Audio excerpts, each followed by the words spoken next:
Hello everyone, welcome to my YouTube channel let's study साथ साथ। तो जैसा कि आपको पता है, इस चैनल पर अभी DSSB TGT इंग्लिश के सिलेबस को ध्यान में रखते हुए ये सीरीज चल रही है। इसमें आज जो हम स्पेशल राइटर के बारे में डिस्कस करने वाले हैं उनका नाम है एफ्रा बेन। ठीक है, बहुत ही इम्पॉर्टेंट राइटर रही हैं एफ्रा बेन। और इनका जन्म होता है 1640 में और 1689 में इनकी मृत्यु हो जाती है। ये एक ब्रिटिश राइटर हैं और बहुत ही इमिनेंट राइटर रही हैं, पर्टिकुलर उस एज की। जैसा कि आपको पता है, फिलहाल जो सीरीज चल रही है वो हम ब्रिटिश राइटर्स की सीरीज कर रहे हैं और ब्रिटिश राइटर्स में ही ये बहुत ही इम्पॉर्टेंट राइटर हैं जिनके बारे में वर्जीनिया वुल्फ भी ये कहती हैं कि शी वॉज दी ओनली, कह सकते हैं पहली प्रोफेशनल राइटर थी वो। वर्जीनिया वुल्फ कहती हैं, all women together ought to let flowers fall upon the grave of Ephra Bain, for it was she who earned them the right to speak their minds। ठीक है, बहुत ही imminent writer रही हैं। चलिए इनकी biography के बारे में पढ़ेंगे। आई होप प्रीवियस वीडियोस को आपने देख ही लिया होगा, और अभी किसी ने नहीं देखा है तो चैनल पर जाकर देख सकते हैं। बहुत ही इंपॉर्टेंट राइटर्स के बारे में हमने डिस्कस किया है, उनके प्लस जो इंपॉर्टेंट MCQs हो सकते हैं उनको हमने सॉल्व किया है। चलिए स्टार्ट करते हैं। एफ्रा बेन 1640 टू 1689 इनका टेन्योर है, लाइफ स्पैन में है। Was a renowned English play right, poet and novelist. बहुत ही फेमस इंग्लिश प्ले राइट हैं थी, पोएट थी और नॉवलिस्ट थी। She is considered one of the most influential and innovative writer of the restoration period. और कौन सी पर्टिकुलर एज से, कौन से लिटरेचर पीरियड से बिलोंग करती हैं, तो ये भी ध्यान रखना है, ये रेस्टोरेशन पीरियड से बिलोंग करती थी और बहुत ही इन्फ्लुएंशियल राइटर थी, बहुत ही इनोवेटिव राइटर थी उस समय की। ठीक है, शुरुआत करते हैं इनकी अर्ली लाइफ से। एफ्रा Ben was born in Canterbury, England to a barber surgeon John Ames and his wife Amy। तो जो एफ्रा बेन है, इनके जो पेरेंट्स हैं इनका नेम है John Amis and Amy. Okay, इनका जन्म कहाँ हुआ है, तो कैंटरबरी इंग्लैंड में जन्म हुआ है। और कब जन्म होता है तो ये भी ध्यान रखना है, 1640 में इनका जन्म होता है।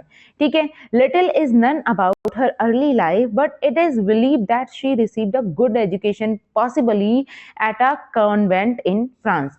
आपको ये चीज ध्यान रखनी है कि जैसे हमने इनसे पहले राइटर्स के बारे में पढ़ा था, जॉन वेबस्टर के, उनके भी लाइफ पीरियड के बारे में ज़्यादा जानकारी नहीं मिलती है। ऐसे ही इनके लाइफ पीरियड के बारे में भी ज़्यादा जानकारी नहीं है। संभवतः ये माना जाता है कि इनके जो वर्क्स हैं या फिर डॉक्यूमेंट्स हैं जिनसे इनके इनके इनके विषय में जानकारी मिली, उनसे ये पता लगाया जाता है कि इन्होंने बहुत ही अच्छी एजुकेशन, बहुत ही इनकी स्कूलिंग जो थी बहुत ही अच्छे लेवल की रही। इन्होंने एक कॉन्वेंट स्कूल से अपनी शिक्षा प्राप्त की, स्कूलिंग प्राप्त की है, और जो फ्रांस में था एक कॉन्वेंट स्कूल। ठीक है, आगे चलते हैं। इनके लिटरेरी करियर की अगर हम बात करें तो Behn's career as a writer begin in the 1660s। As a writer इनका जो करियर की शुरुआत होती है वो कब से होती है, 1660s से होती है। ठीक है, और ये कई बारी ना अपने एक्स्ट्रा मैरिटल अफेयर, सॉरी मतलब मैरिड तो नहीं थी ये, लेकिन इनके जो अफेयर्स हैं उनके चक्कर में, उनकी वजह से ये बहुत ज़्यादा फेमस हुई थी। ठीक है, अगर इनकी बात करें, जैसे कि हमने देखा कि इनका जन्म कहाँ हुआ है, कैंटरबरी में हुआ है, 1640 में इनका जन्म होता है। इनके बारे में पूरी डिटेल तो नहीं मिलती, लेकिन एक बार ये विजिट करती है सूरीनाम, अफ्रीकन एक कंट्री है सूरीनाम, वहाँ की विजिट पर ये जाती हैं। ठीक है, और वहाँ पर she had an affair with the political radical. ठीक है, एक व्यक्ति के साथ इनका अफेयर रहता है जिनका नाम होता है विलियम स्कॉट। ये भी आपको ध्यान रखना है, विलियम स्कॉट। ठीक है, ये जब सूरीनाम की यात्रा पर जाती हैं स्कॉट, उसके बाद ये रिटर्न वापस आती हैं England. Then she may have, ऐसा माना जाता है कि ये मतलब शादी कर लेती हैं, she may have married to Mr Behn. ठीक है, कब शादी करती हैं, 1664 में। लेकिन इनके जो एक्स्ट्रा मैरिटल अफेयर हैं या फिर एक्स्ट्रा जो अफेयर्स रहे हैं उनसे बहुत ज़्यादा फेमस हुई थी ये चीज़ आपको ध्यान रखनी है। तो इनकी शादी होती है 1664 में मिस्टर बेन से, मिस्टर बेन। ठीक है, ये चीज ध्यान रखनी है। She was probably widowed and penniless by 1665। लेकिन ये जो शादी थी ये से केवल और केवल एक ही साल चलती है और 1665 में इनके हस्बैंड की डेथ हो जाती है।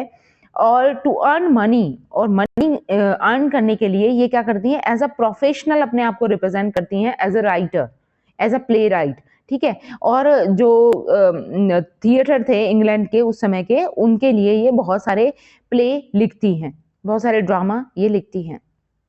To earn money she took employment by a crown king Charles second, और पैसे कमाने के लिए कहा गया कि ये ना एक एक स्पाई के रूप में भी इनका करियर रहा है। तो इसके बारे में हम आगे चर्चा करेंगे। अभी फिलहाल हम देख लेते हैं इनके लिटरेरी करियर के बारे में। ये सारी डिटेल आप नोट डाउन कर सकते हैं जो मैंने ऑरली बोली है, जो पीपीटी में इंक्लूड नहीं थी।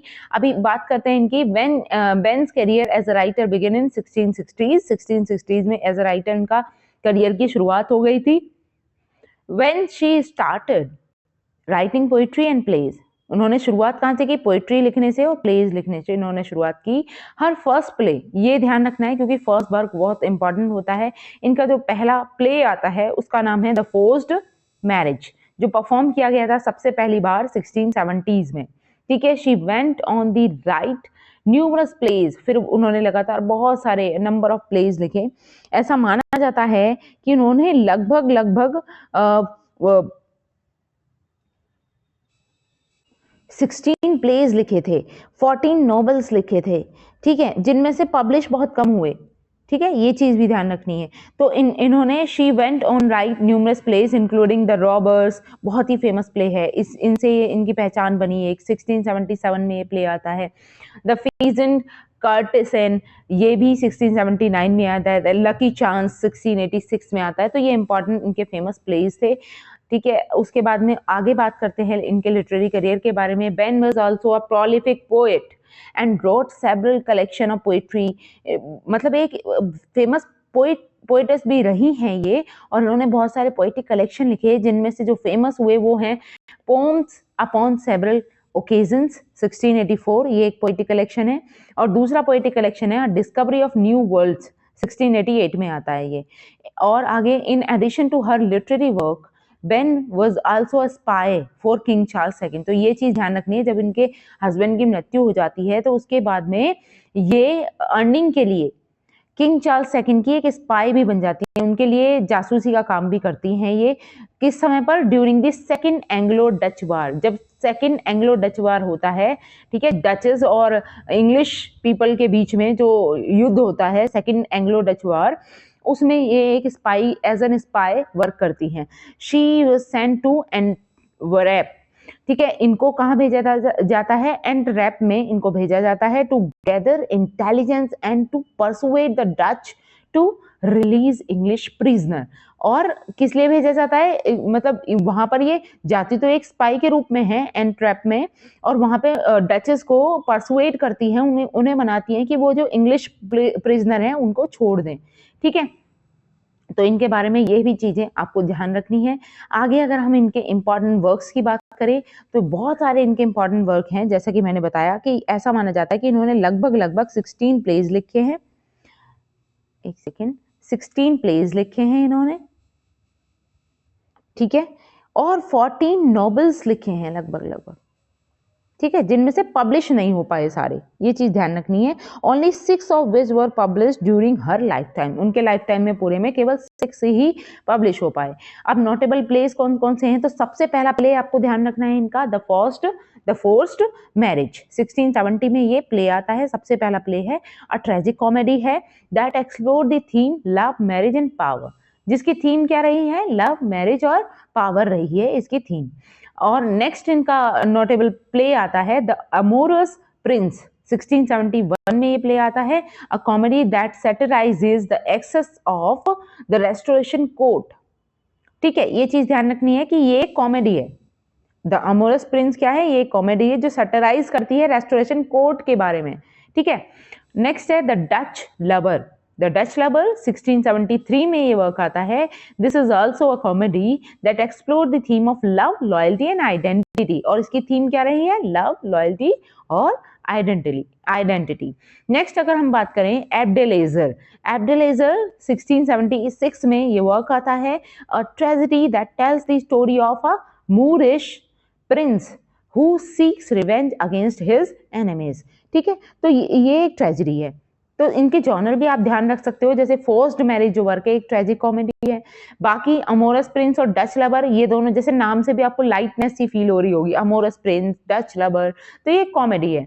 एब्डेलेजर जो है ये एक ट्रेजेडी है, ये एक प्योर ट्रेजेडी है जो स्टोरी बताती है, एक रिवेंज ट्रेजेडी भी आप कह सकते हो इसको। एक मूरिस प्रिंस की स्टोरी बताती है जो रिवेंज लेते हैं अपने एनिमीज से। आगे देखें, नेक्स्ट प्ले है इनका द रॉबर, जो वेरी इंपॉर्टेंट, बहुत ही फेमस वर्क है इनका। अगर आप एफ्रा बेन को प्रिपेयर कर रहे हो तो आपको द रॉबर पढ़ना ही होगा। 1677 में ये वर्क आता है, a comedy that follows the adventurous of a group of Englishman in Naples during the carnival season. तो आपको ध्यान रखना है ये कॉमेडी है और इसमें इंग्लिशमैन का नेपल में जो एडवेंचर्स है इंग्लिशमैन के ग्रुप का, उसको रिप्रेजेंट किया गया है।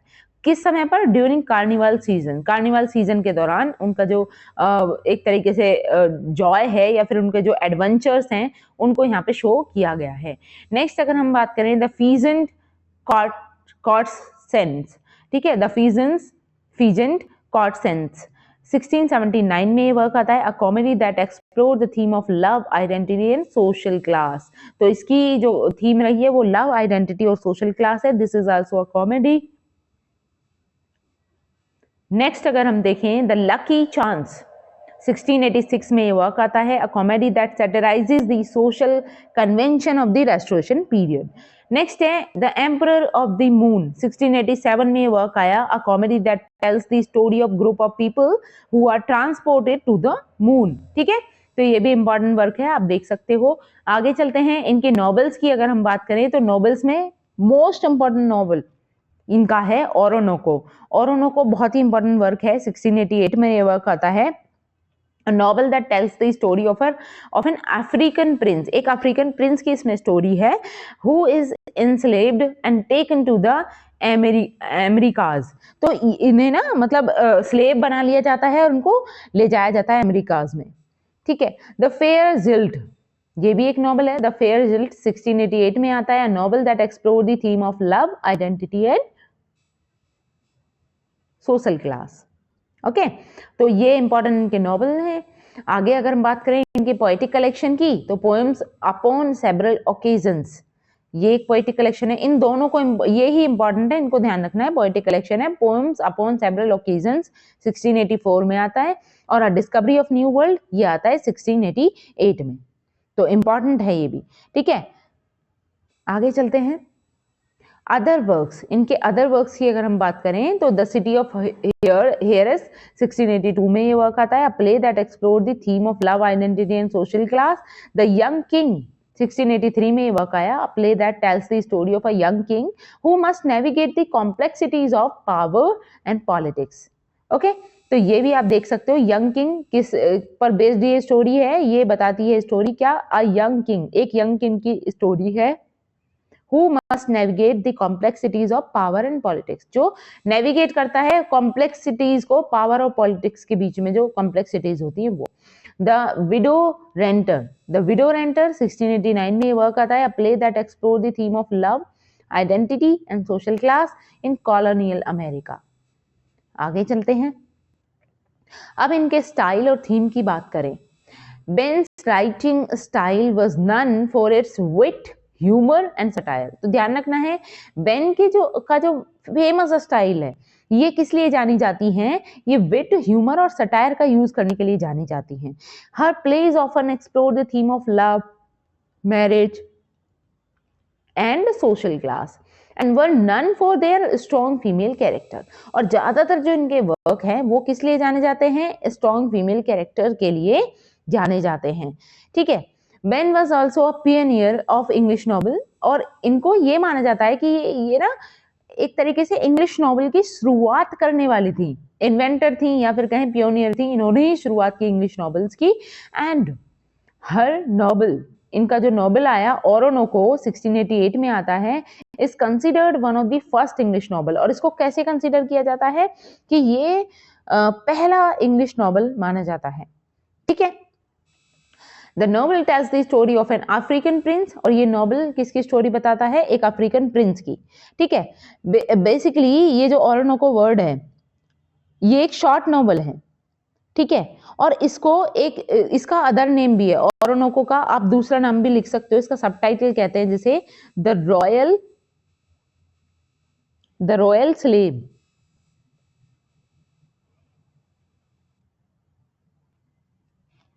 ये ओरोनोको का दूसरा नाम है, द रॉयल स्लेव। 1688 में ये वर्क आता है, ठीक है। Who is forced to into slavery in Suriname, और सूरीनाम में स्लेवरी, फोर्स्ड स्लेवरी के ऊपर बेस्ड इसकी थीम है। Oroonoko fall in love with a young woman Imoinda, ठीक है। जो फीमेल प्रोटेगोनिस्ट है इसमें वो कौन है, इमियोंडा, इमियोंडा, ठीक है। और उनको इमियोंडा से प्यार करने लगता है। When their love is discovered, Imoinda is sold into slavery and to Suriname. लेकिन क्या होता है कि इमियोंडा को भी बेच दिया जाता है एज अ स्लेव सूरीनाम से। One day he is United with his beloved, और बाद में औरों जो है, बाद में दोनों ही गुलाम बन जाते हैं बेसिकली, अलग अलग, ठीक है। बाद में ये मिलते हैं एक दूसरे से। He tries to attain the his freedom but is caught and badly beaten. वो ट्राई भी करता है कि वो उसे स्लेवरी से बचा पाए, ठीक है, इम्योंडा को, लेकिन वो पकड़ा जाता है और उसको बहुत बुरी तरह पीटा जाता है फिर।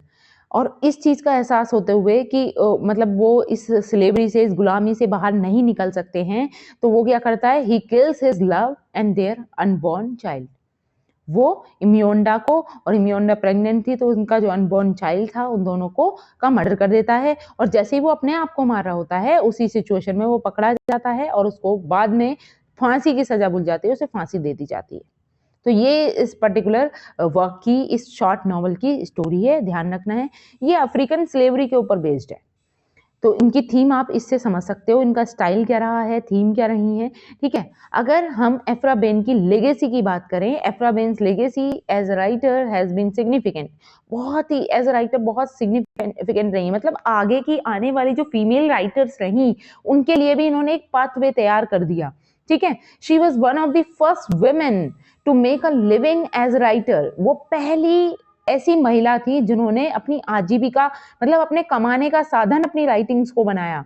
And her work pave the way for future generation for female writers. और उनका जो उनके जो कार्य हैं, उनके जो वर्क्स हैं, उन्होंने एक रास्ता प्रदान किया है भविष्य में, फ्यूचर जो जनरेशन आ रही है फीमेल राइटर्स की, उनके लिए एक वे बना दिया है, एक रास्ता बना दिया है। Ben's plays and novels have been widely studied and performed, and her influence can be seen in the work of later writers such as Jane Austen, Bronte sisters। तो आप देखोगे बाद में आने वाली जो फीमेल राइटर्स है ना, उनके वर्क्स पे भी इनके वर्क्स का प्रभाव देखने को मिलता है।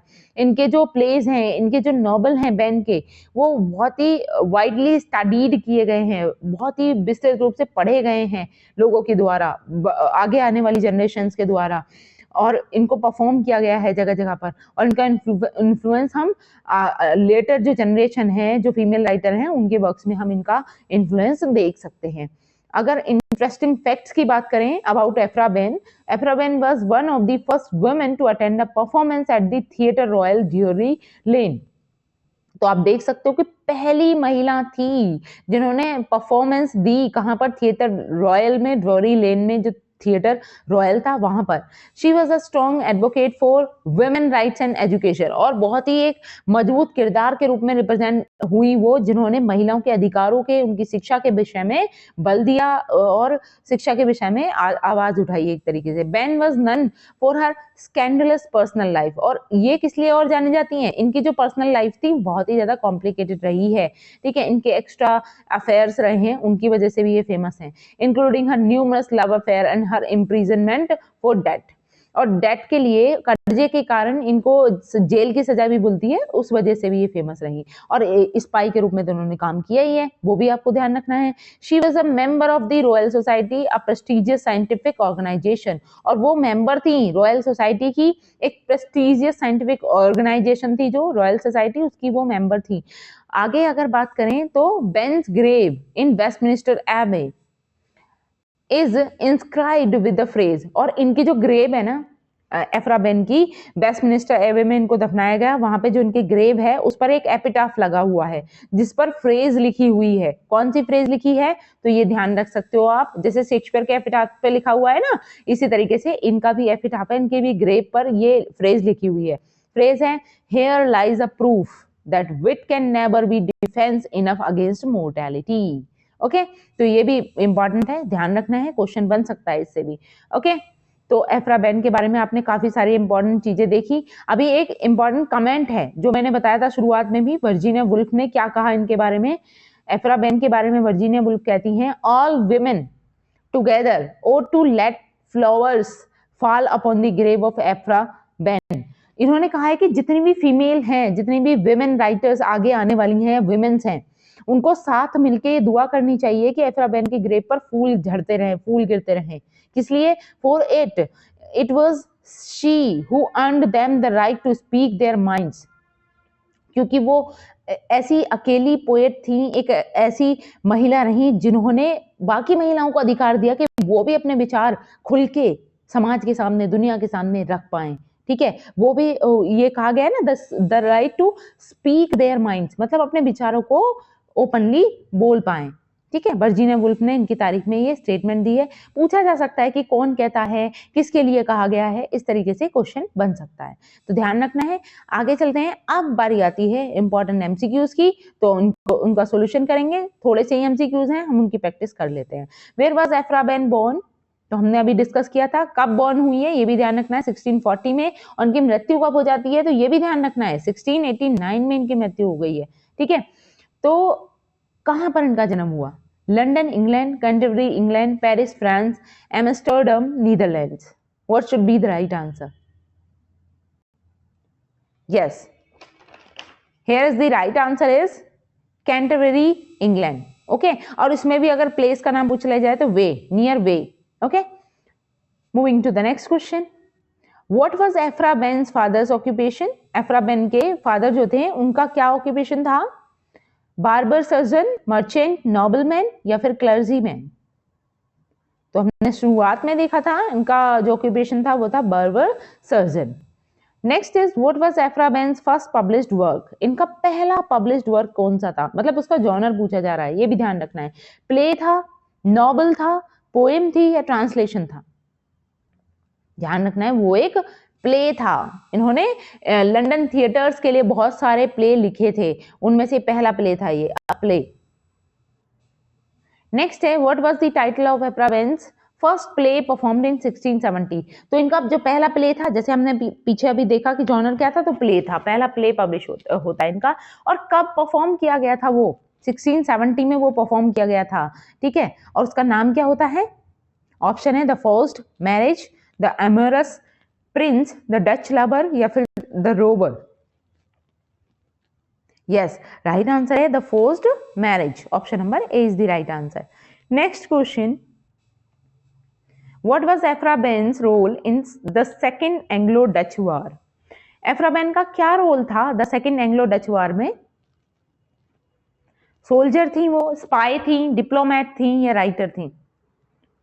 तो she was an spy, option number B is the right answer. Next question, was एफ्रा Ben married? क्या एफ्रा बेन मैरिड थी? तो अगर इस तरीके का क्वेश्चन बनता है तो आप इजीली आंसर कर लोगे, क्योंकि शादी तो उनकी हुई थी लेकिन 1 साल तक ही उनके हस्बैंड जीवित रहे थे। ठीक है, ये भी ध्यान रखना है, तो यहाँ पे जो आंसर आएगा वो आएगा यस। नेक्स्ट क्वेश्चन है, व्हाट वाज एफ्रा बेन्स रिलीजियस एफिलिएशन? मतलब इनका धर्म कौन सा था? एक तरीके से एफ्रा बेन कौन से धर्म से बिलोंग करती थी? एंग्लिकन थी, कैथोलिक थी, प्रोटेस्टेंट थी या अननोन? यस, उस समय पर लंदन में इसी तरीके के ये रिलीजियस लोग बटे हुए थे रिलीजियसली। तो आप देख सकते हो एफ्रा बेन कहाँ, किससे रिलेट करती थी, कौन से धर्म से बिलोंग करती थी? यहां पर आ जाएगा Anglican, option number A is the correct answer, she was an Anglican. Next is what is Aphra Behn considered to be? बताइए, एफ्रा बेन को किस चीज को लेकर कहा जाता है या किस चीज को लेकर कंसीडर किया जाता है कि वो ये थी? The first professional female writer in English, the first female play right in English, the first female poet in English या फिर the first female novelist in English? Yes, what should be the right answer? The first professional female writer in English. Professional से मतलब है कि उनका profession ही ये था, earning, अपनी आजीविका कमानी या अर्निंग करनी, उन्होंने इसी से शुरुआत की। The first professional female writer in English. Option number A is the right answer. Next is how did एफ्रा बेन्स वर्क इन्फ्लुएंस लेटर राइटर्स? तो एफ्रा बेन के वर्क्स ने किस तरीके से जो लेटर राइटर्स आए उनको प्रभावित किया? ऑप्शन है her plays influenced restoration comedy, her novels influenced the development of the English novel, her poetry influenced the romantic movement, या फिर all of the above? yes, किस तरीके से प्रभावित किया है, इन्फ्लुएंस किया है लेटर राइटर्स को एफ्रा बेन के वर्क्स ने? यहां पर जो राइट आंसर होगा वो है ऑल ऑफ दी अबव। ठीक है, option number D is the right answer. Next question is what is the title of Ephra Benn's play about a group of Englishmen in Naples? एफ्रा Behn के उस particular play का नाम बताना है जिसमें जो थीम है या जो स्टोरी है वो किसके बारे में है? About a group of Englishman in Naples. The रोबर, द फेंड कर्टसन, या फिर द लकी चांस, या फिर एब्डेलेजर? यस, राइट आंसर है यहाँ पर the robber. Option number A is the correct answer, the robber. Next is which play by Aphra Behn explore the theme of love, identity and social class? तो एफ्रा Behn का वो कौन सा play है जिसकी थीम क्या है? Love, identity and social class. Option है the forced marriage, the amorous prince, the Dutch lover, the city heiress? Yes, what should be the right answer?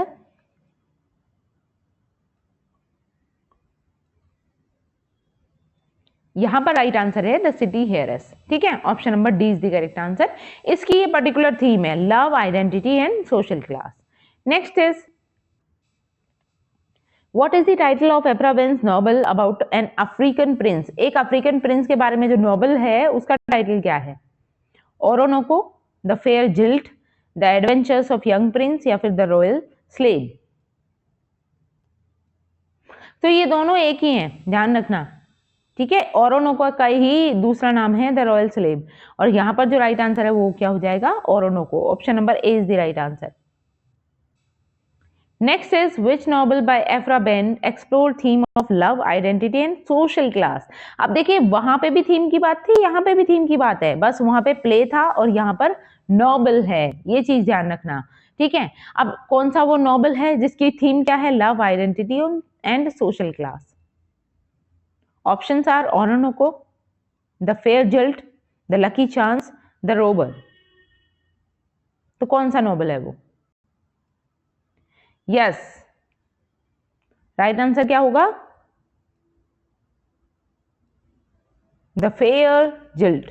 ठीक है, इसकी ये पर्टिकुलर थीम है, ये चीज ध्यान रखनी है। Next question, what is the title of Aphra बेन्स कलेक्शन ऑफ पोएम्स? और एफ्रा बेन ने, जैसा कि हमें पता है, इन्होंने पोएटिक कलेक्शन भी लिखे, तो उनका पहला पोएटिक कलेक्शन कौन सा था? Poems upon several occasions, discovery of new worlds, the poetic work of Aphra Behn, the collected poem of Aphra Ben?